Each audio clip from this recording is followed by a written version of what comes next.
uppercut, uppercut, sonic boom! Well, hello there, humans, hippies, earthlings, whoever you are, wherever you are, whatever you're doing, and if you're lucky enough indeed to be doing it too, welcome back to the channel. And today's video is on the #1 loadout in PUBG Mobile. Now, before we go any further, it would help me tremendously if you liked the video. If you're watching this, just reach down, hit the little thumbs up button because, you know, it all helps when we're doing things and getting those views and shifting those units. We love having thumbs up. Helps me with the algorithms. Now, when I talk about the #1 loadout, I'm not talking about my favorite loadout. I'm not talking about the loadout that I believe is the best loadout in the game. What I'm talking about is the loadout I come across the most, the one that seems to be the most popular, especially amongst players who play a lot of competitive style games. And that loadout is quite simply an Uzi 9mm in the first slot and a 5.56 AR in the second slot, primarily the M416 when we can get it. And we're gonna get it in this game, and I'm gonna showcase that as we go forward. There's a couple of reasons for this, but the best way to explain it to you is that there is a tremendous synergy between these two guns. They don't just work well together because they're good at what they do. They work well together because they cover for each other's shortcomings. Let's take the M416 for example. It's the most versatile non-airdrop AR in the game. It's a gun that can be exceptional at mid to long ranges, has a high time to kill at close ranges though, and is very, very good for long range spraying.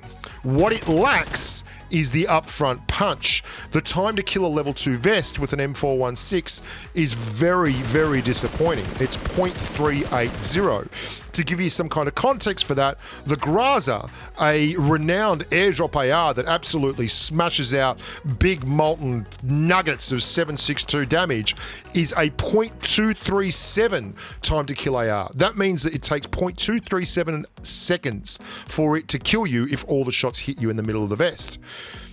The Uzi, which is a well drop, super common as muck, easy to find gun, has a time to kill of 0.258. That's competitive with the best airdrop time to kill AR in the game. And it does it with an incredibly low recoil profile. That means that you can fire it at all kinds of close ranges, hip firing it, and it still just zones in on the target. What the Uzi doesn't do well is long to mid-range. That's fine. M4's got that covered. The other knock on the Uzi is it doesn't have a lot of rounds in the clip. It doesn't have a lot of killing power. Let's talk about what killing power is. So if you're running an Uzi, okay, and you shot someone in the chest, and they had a level 2 vest on, you'd only hit them for 15.54 damage. That means it takes a lot of rounds to clear the vest. And that can mean that you end up in a situation where you don't actually have the amount of ammo you need to clear one target, or in cases where you're getting pushed by a squad, 2 targets or 3 targets or 4 targets. That's fine because the M416 on the Switch is a full auto AR, and although it's not the best in its class at what it does give you access to full auto spray that's very, very accurate. So as you can see, these guns are very, very synergistic. There's kismet there, there's chemistry. They work very, very well together. It's not my favorite loadout because I'm a big lover of bolt action rifles and I love running snipers, but I can run the Uzi M416 loadout very, very comfortably, and I know it's exceptionally good.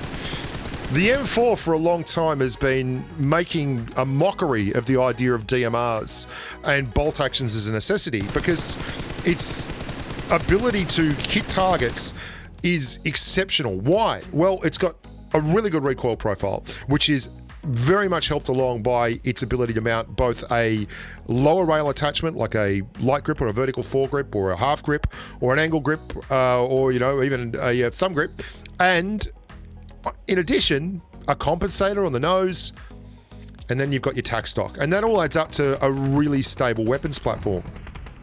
The Uzi's been buffed a lot lately too. It has the ability to run a red dot, which makes it even more accurate and a lot more easy on the eye when you're doing those 30-40 meter range sprays. As you're going to see, I do have one of those pop up in just a short while. And these two guns have really never been better. They're the Uzi especially with the, you know, you've got a stock, you've got a muzzle. It all means that the guns work perfectly well. Now, the real secret here is obviously that the M4 can extend out to range.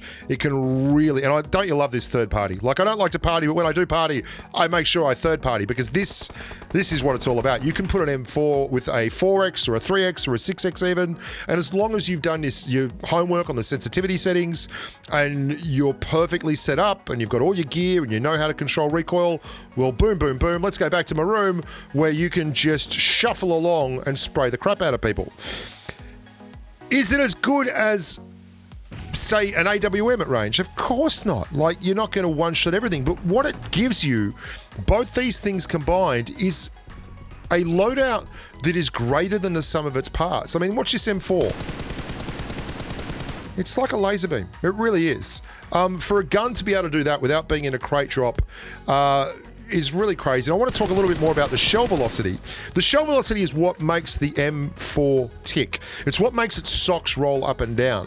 It has over 900 meters a second, or just at 900 meters a second, according to my calculations. If you want to know where all these numbers come from, by the way, thebushka.com. I've got all the gun stats up there.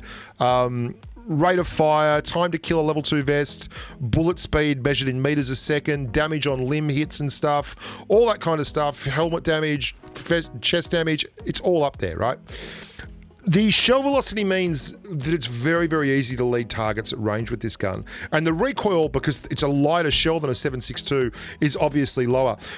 Coming up in a sec, watch this. This is quite funny. So this guy's running along, no problems, absolutely smash him. M416, doing M416 things. And then you can even swap it down to a single tap single tap AR. Watch me stop firing.